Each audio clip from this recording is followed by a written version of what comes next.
Oi, pessoal! Hoje vamos mergulhar numa ideia que parece simples, mas que faz toda a diferença no nosso dia a dia. A diferença entre rotular uma pessoa e observar o que ela realmente faz. É uma mudança de perspectiva, sabe? E ela pode transformar tudo. Vamos entender como. Para começar, vamos pensar numa cena super comum. Imagina uma sala de aula. A professora olha para um dos alunos e solta: "Esse aluno é muito agitado." A gente ouve isso o tempo todo, né? Parece uma descrição, mas será que é mesmo? Ou será que é só um julgamento rápido? E é aqui que a coisa começa a ficar interessante. O que, afinal de contas, quer dizer agitado? Pensa bem, se a gente juntar 10 pessoas numa sala e pedir para cada uma definir o que é ser agitado, é muito provável que a gente tenha 10 respostas diferentes.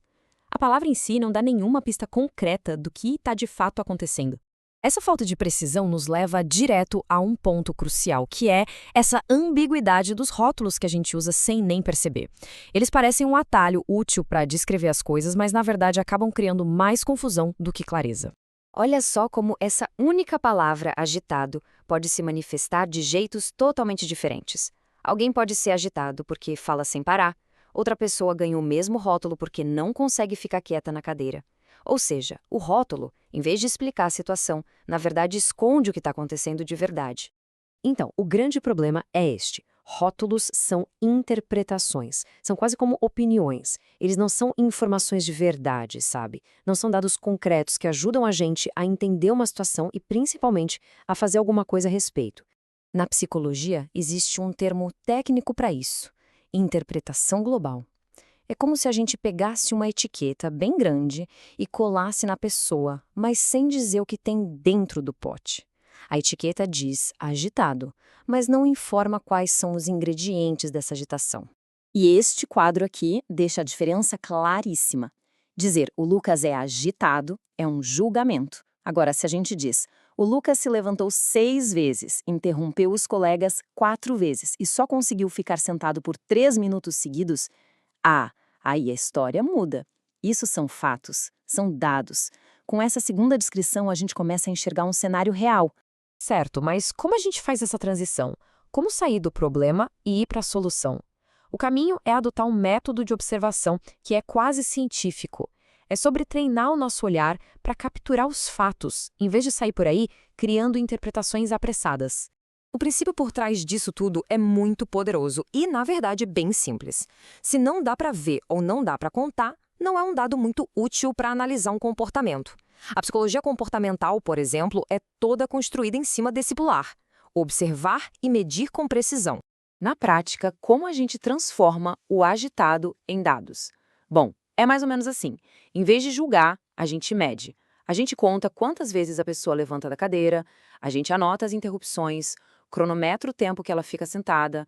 Cada um desses pontos é uma informação concreta que pode ser usada para entender e, o mais importante, para ajudar. E olha, essa ideia não se aplica só à psicologia ou à escola de jeito nenhum. Para provar isso, vamos usar uma analogia de um universo que quase todo mundo conhece: o mundo dos esportes. Pensa só na análise de um jogo de futebol. Nenhum comentarista sério ou técnico se contenta em dizer que o time jogou bem. Todo mundo quer saber os dados por trás daquele desempenho. Percebe a diferença? Ele jogou mal é o que um torcedor frustrado grita do sofá. Mas um analista esportivo, um técnico, vai apontar os fatos. Ele errou 5 passes e finalizou 2 vezes para fora do gol.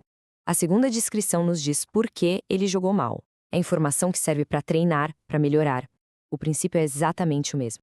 Então, para a gente fechar nosso raciocínio, a mensagem principal dessa análise é sobre o poder de substituir o hábito de rotular pelo hábito de descrever. Descrever concretamente o que está bem na nossa frente. Porque, no fim das contas, é isso que importa. Observar de forma objetiva não é só um exercício intelectual. É o que abre a porta para a gente entender de verdade uma situação e, a partir daí, agir de forma eficaz. Quando sabemos exatamente o que está acontecendo, podemos finalmente pensar em como ajudar de forma construtiva. Em resumo, por que vale a pena esse esforço de observar em vez de rotular?